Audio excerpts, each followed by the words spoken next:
আজকে রান্না করছি কড়াইতে তেল দিলাম, এখন নোটের শাক রান্না করার জন্য তেল গরম করতে দিয়ে তার মধ্যে শুকনো লঙ্কা দিলাম, পাঁচফোড়ন দিলাম।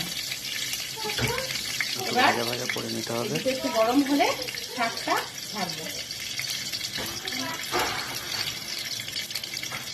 তারপর শাকটা দিয়ে দেওয়া হবে। দিলাম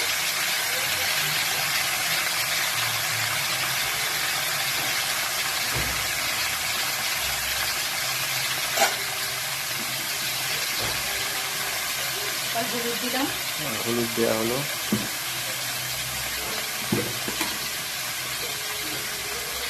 লবণ, পরিমাণ মতো লবণ।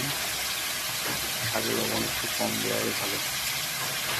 আর একটু মিষ্টি চিনি দেওয়া হলো,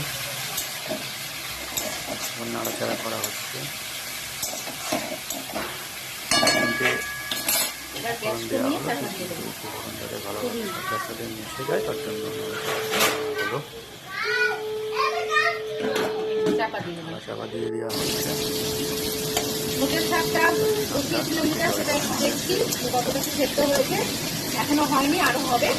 আবার চাপা দিয়ে দেবো, দিয়ে ফাইনাল ভাবে তোমাকে মনের সামনে মনে হবে।